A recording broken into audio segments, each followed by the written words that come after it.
Hadis yang panjang, 3 orang lelaki masuk ke sebuah gua, kemudian menggelinding batu besar, menutupi mulut gua dan dia tidak bisa keluar. Mereka tidak bisa keluar. Masing-masing bertawassul dengan amalan saleh yang pernah mereka lakukan. Dan di sini ikhwani menyebutkan amalan saleh kepada Allah bukan riya. Yang riya jika kita sebutkan kepada manusia. Jadi kalau kita sebutkan kepada Allah dan bertawassul dengan amalan saleh itu boleh. Ya. Sebagaimana di dalam Al-Qur'an, Rabbana innana sami'na munadiyan yunadi lil imani an aminu bi rabbikum fa amanna Rabbana faghfir lana dzunubana. Ini contoh tawassul dengan amalan saleh. Ya Allah, sungguh kami telah mendengar seruan yang Engkau kirimkan, yang Engkau utus. Ya, innana sami'na munadiyan yunadi bil iman, untuk beriman kepadamu. Fa amanna, kami telah beriman ya Rabb, dan dengan keimanan tersebut Rabbana faghfir lana, ampunkan dosa-dosa kami ya Allah.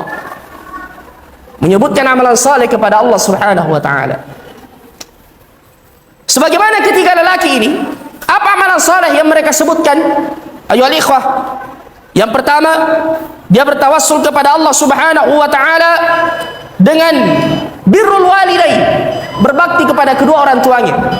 Kerjanya adalah seorang yang mengumpulkan kayu bakar dan dia mengambil susu di hutan buat ibu dan bapaknya. Setiap hari kebiasaannya seperti itu. Di suatu malam dia terlambat, kedua orang tuanya telah tertidur, dan kebiasaannya dia tidak memberikan susu itu kepada yang lain sebelum dia memberikan minum kepada keduanya. Sampai-sampai istri dan anak-anaknya pada malam itu, anak-anaknya sampai menangis, namun dia menahan mereka diberikan yang lain. Dia tidak memberikan yang spesial ini untuk kedua orang tuanya karena baktinya kepada kedua orang tuanya. Dia kemudian mengatakan, ya Allah, kalau saya kerjakan ini ikhlas karenamu, keluarkan kami dari sini. Batu itu bergeser, luar biasa. Batu itu bergeser, ayuhal ikhwah. Makanya ini pelajaran berbakti kepada kedua orang tua. Ya, minta doa dari bapak dan ibu kita. Mereka lah karamah kita. Mereka lah berkah hidup kita. Ya, tidak ada kebaikan kepada seseorang yang durhaka kepada kedua orang tuanya. Beberapa waktu yang lalu ada seorang lelaki pemuda yang datang kepada saya. Dia mengatakan, Ustaz, saya mau curhat. Ya, silahkan. Di majelis dia minta waktu. Ya, setelah ini saya mau bertemu. Saya mengatakan tafadhol. Dia datang, dia kemudian mengatakan, Ustaz, saya mau curhat. Ada masalah saya. Apa masalahnya? Saya ini Ustaz, saya sangat benci kepada ibu saya. Baru dia mengucapkan perkataan itu, saya langsung katakan, sudah, berhenti. Antum tidak usah ceritakan masalah antum kepada saya. Ini sebab masalah itu, karena antum benci kepada ibu antum. Ustaz, tidak usah ceritakan apa masalahnya. Sekarang, apapun alasannya, minta maaf. Telepon ibu antum, minta maaf. Tapi jangan tapi-tapian, minta keridhaan darinya. Ya, sampai menangis dia mengatakan, betul, iya betul. Ini sebab masalah yang bertubi-tubi menghimpit antum.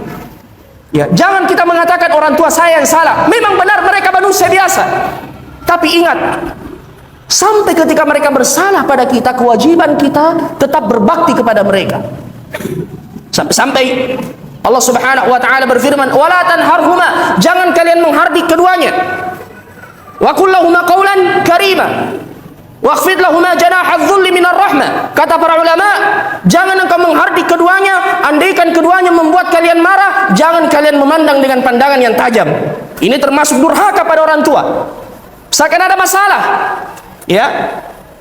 Dan kita yakin kita berada pada pihak yang benar. Orang tua kita berada pada pihak yang salah. Kemudian ada kemarahan dari dalam hati dan mata kita memandang tajam kepada mereka. Ini bentuk kedurhakaan. Hati. Oleh karenanya, siapapun yang ada masalah dengan orang tuanya, apapun, minta keridhaan mereka. Terutama ibu, jangan menyakiti hati ibu. Ya. Ketika ada seorang lelaki yang datang kepada Nabi dari Yaman, dia mengatakan, "Ya Rasulullah, saya mau berjihad bersama Anda." Nabi bertanya, "Orang tua masih hidup?"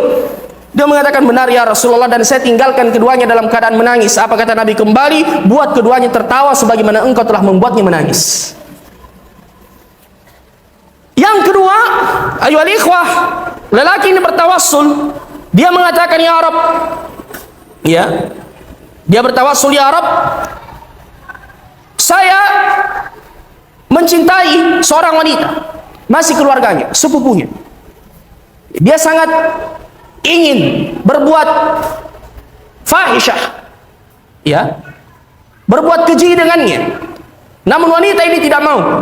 Suatu hari wanita ini berada dalam kesulitan, dia datang kepadanya minta bantuan. Namun lelaki ini mengatakan, saya tidak kasih bantuan itu kepadamu kecuali engkau memberikan kesempatan kepadaku untuk berbuat ini kepadamu.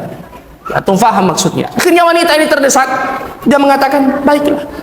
Dia terdesak. Namun ketika dia sudah hendak melakukan perbuatan itu, wanita ini kemudian mengatakan, ittaqillah wa la tafuddal khatam illa bihaqqi. Wahai Abdullah, takutlah pada Allah dan jangan engkau menggunakan cincin, ya, atau menghancurkan kehormatan sesuatu kecuali dengan haknya. Akhirnya lelaki ini kemudian takut pada Allah. Dia kemudian bangkit dan memberikan pemberian itu, dan dia tidak memintanya, dia memberikannya ikhlas karena Allah. Dia mengatakan, ya Rabb, jika ini adalah amalan saleh yang ikhlas karenamu, maka selamatkan kami dari masalah ini. Akhirnya batu itu bergeser. Subhanallah. Namun ketiganya belum bisa keluar.